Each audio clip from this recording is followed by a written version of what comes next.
अस्सलामुअलैकुम दोस्तों, आज मैं इस लेक्चर में आप सबको जो लास्ट लेक्चर में हमने क्वेश्चन किए उसके रिलेटेड एक और न्यू क्वेश्चन कराने जाऊंगा और इसे सॉल्व भी कराऊंगा। तो यहाँ पे देखें तो यहाँ पे ये 4 इनपुट्स हैं ABCD। तो ये जो है इसमें 0 से लेकर 9 तक इनपुट्स हैं, यानी कि 0 से 9 तक जो डेसिमल नंबर है उनको इधर बाइनरी में लिखा हुआ है। मीन्स के ऐसे ये साइड पे नंबर लिखे हुए हैं जो कि 0 1 2 3 4 5 6 7 8 9, और ये जो है ये इनको बाइनरी में यहाँ पर लिखा हुआ है। और इसकी आउटपुट ई जो है वो कहता है कि आउटपुट हमारी तभी 1 आएगी जब हमारे वंस की तादाद और ज़ीरोस की तादाद बराबर होगी, अदरवाइज़ हमारा आंसर 0 होगा। अब यहाँ पर देखें तो वंस की तादाद कहाँ कहाँ बराबर है। यहाँ पे तो वंस की तादाद ही नहीं है। यहाँ पे देखें वंस की तादाद है, मगर यहाँ पे वंस की तादाद 1 है और ज़ीरोस की तादाद तो 3 है, तो वंस और ज़ीरोस की तादाद तो मिल ही नहीं रही।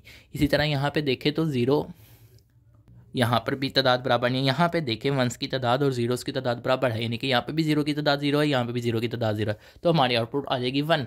इसी तरह हम आगे देखें तो यहाँ पर भी ऐसे ही है। यहाँ पे भी ज़ीरोस की तादाद 2 है और वंस की तादाद भी 2 है, यानी 0 और वंस की तादाद बराबर है, तो यहाँ पे हमारा आउटपुट आएगी 1।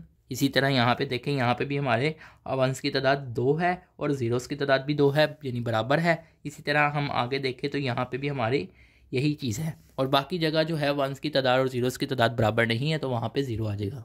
मीन्स के यूँ। अब ये जो नंबर है, ये जो आउटपुट है, ये हमारी आउटपुट है।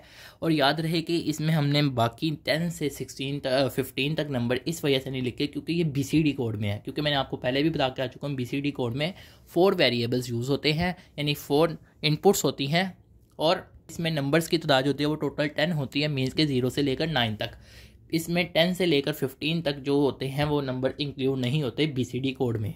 और ये BCD का हरगिज़ मतलब ये BCD नहीं है। इस BCD का मतलब है बाइनरी कोडेड डेसिमल। ये BCD का मतलब है बाइनरी कोडेड डेसिमल, और ये BCD जो है ये इनपुट्स हैं। ये BCD इस BCD से बिल्कुल मुख्तलिफ है। ये सिर्फ इनपुट्स हैं, और ये जो है ये इसका मतलब है binary coded conversion, binary coded decimal, sorry. अब जिस नंबर में देखें जहाँ जहाँ 0 आ रहा है वहाँ 0 लिख दे, और जहाँ जहाँ 1 आ रहा है वहाँ 1 लिख दे के मैप में, ताकि हमें सिंप्लीफाई आंसर मिल सके। ये जहाँ जहाँ 1 आ रहा था मैंने वहाँ 1 लिख दिया, और जहाँ जहाँ 0 आ रहा है वहाँ 0 लिख देंगे। तो ये इस तरह है। और यहाँ पे है कि जो बाकी डिजिट बचेंगे, अब BCD में तो बाकी नंबर्स इंक्लूड ही नहीं है 10 से लेकर 16 तक, तो उन सेल्स में हम क्या लिखेंगे, वहाँ पे हम X लिखेंगे। मीन्स के डोंट केयर।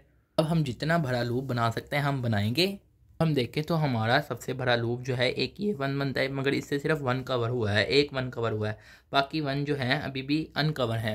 तो अगर इसको देखें तो इसका भी एक लूप बनता है, और अगर हम इसको देखें तो इसका भी एक लूप बनता है, और अगर हम इसको देखें तो यहाँ पर इसके साथ ये फोल्डिंग लूप बन जाएगा। अब हम इन लूप्स के मुताबिक इनका आंसर निकालते हैं। अब यहाँ पे देखें तो इसके इस तरफ देखें तो क्या कॉमन आ रहा है, A कॉमन आ रहा है, और ऊपर की तरफ देखें क्या कॉमन आ रहा है, D कॉमन आ रहा है। A और D कॉमन है तो इनको लिख देंगे। इसी तरह हम आगे देखें, यहाँ पर इस लूप को डिस्कस कर लिया। अब इस लूप को डिस्कस करते हैं तो इसके इस तरफ क्या कॉमन आ रहा है, इसके इस तरफ B कॉमन आ रहा है, और ऊपर की तरफ कौन सी लाइन में आ रहा है, C नोट D वाली लाइन में आ रहा है, तो C नोट D लिख दिया। इसी तरह अगर इस 1 को डिस्कस करूँ तो ये किस लाइन में आ रहा है, B कॉमन आ रहा है इस तरफ, और किस लाइन में आ रहा है, CD नोट वाली लाइन में, तो CD नोट लिख दिया। इसी तरह अब ये 1 और ये 1 रह गया, तो ये किस लाइन में आ रहा है, CD वाली लाइन में आ रहा है, और इसके इस तरफ वेरिएबल देखें तो क्या आ रहा है, A नोट B नोट, तो AB नोट। तो यहाँ पे देखें इसके इस तरफ जो वेरिएबल कॉमन आ रहा है वो B नोट आ रहा है, तो B नोट लिख दिया। सिंप्लीफाई हो गया है, मगर हम इसे मज़ीद सिंप्लीफाई कर सकते हैं। हम यहाँ पे देखें ना तो D जो है वो सब में कॉमन आ रहा है, तो D को कॉमन लिख लेते हैं। अब यहाँ पे देखें, यहाँ पे भी D कॉमन आ रहा है तो D कॉमन लिख लिया। इसी तरह यहाँ पे भी D कॉमन आ रहा है, यहाँ पे भी आ रहा है, तो D कॉमन लिख लिया। नीचे आ गया A, पीछे यहाँ पे देखा तो BC नोट, यहाँ पे आ गया B नोट C, और ये BCD नोट कॉमन नहीं आ रहा, तो फिर इस वजह से इसे नहीं लिखा। अब अगर हम मज़ीद आगे देखें तो इसे मज़ीद सिंप्लीफाई कर सकते हैं, BC नोट और B नोट C। तो देखें ये B XOR C की प्रॉपर्टी है, हम इसे मज़ीद सिंप्लीफाई करके लिख देंगे। तो अब हम फाइनली इसके मुताबिक डायग्राम बनाएंगे, इसके लॉजिक डायग्राम।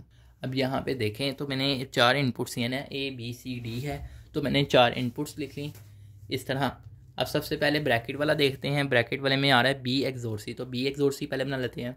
अब B XOR C बन गया। अब ये जो है A के साथ प्लस हो रहा है, तो इसे A के साथ और गेट लगेगा और इसके साथ और गेट लगेगा। इसी तरह इस फैक्टर जो है ये जो आया है इसके साथ D जो है वो डॉट हो रहा है, मीन्स के इसके साथ D जो है और इसके साथ एंड गेट लगेगा। अब हमें यहाँ तक तो ये फैक्टर मिल गया। अभी भी रहता है BCD नोट, अब इसे भी कर लेते हैं।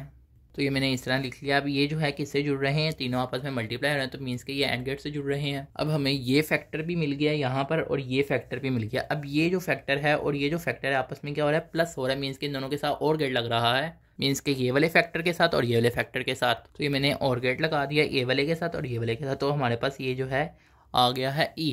तो ये ही हमारी लॉजिक डायग्राम थी जो कि हमने बनानी थी और ये हमारा जो है फाइनल आंसर है।